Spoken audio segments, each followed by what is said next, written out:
Hello guys, మేము ఈరోజు west Bengal ఉన్న తారాపీఠ్కి అయితే వెళ్తున్నాం. అది కోల్కతా నుంచి 4 hours జర్నీ అయితే పడుతుంది. నేనైతే చాలా ఎక్సైటెడ్ గా ఉన్నాను. కానీ కళ్యాణి చూసారా, ఎప్పుడు దిగిపోదామా, ట్రైన్ ఎప్పుడు దిగిపోయి ఎప్పుడు పప్పలు తినేద్దామా అని ఉంది. అని తగినట్టుగా ట్రైన్ అయితే చాలా లేట్ చేసింది అనమాట. మధ్యలో వర్షం కూడా పడిపోయింది, చాలా లేట్ అయిపోయింది. చూడండి, కళ్యాణి అయితే చాలా కోపం అయిపోయింది. ఆకలేసేస్తుంది అనుకుని. మీ అందరికి డౌట్ రావచ్చు ఎందుకు ఇంత ఎక్సైటెడ్ గా ఉన్నాను అనుకుని. సో దానికి రీజన్ వచ్చేసి ఈ టెంపుల్ వచ్చేసి శ్మశానంలో ఉంటుందంట. అది కూడా చాలా పవిత్రమైన టెంపుల్ అంట.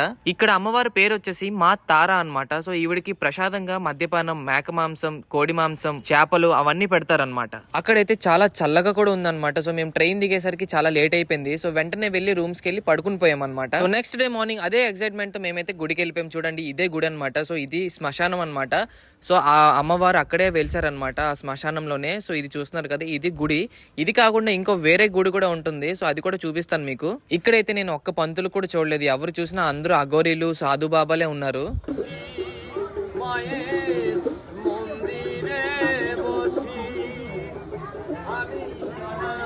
సో మేమైతే చాలా సేపటి వరకు లైన్ కాసి అమ్మవారి దర్శనం అయితే తీసుకున్నాం అనమాట. సో అక్కడ నుంచి శ్మశానంకి వెళ్ళాం. చూడండి, అక్కడ మా ముందే బాడీ అయితే కాలుస్తున్నారు. ఆ కాలు కింద ఉన్న బ్లాక్ బూడిది కూడా అంతా చనిపోయిన వాళ్ళు బూడిద అనమాట. సో అక్కడ నుంచి మేము మెయిన్ టెంపుల్ కి అయితే వెళ్ళిపోయాము. మీరు కానీ ఫుల్ వీడియో చూడాలనుకుంటే మా ఛానల్లో ఫుల్ వ్లాగ్ అయితే అప్లోడ్ అయిపోయింది, వెళ్ళి చూసేయండి. బాయ్.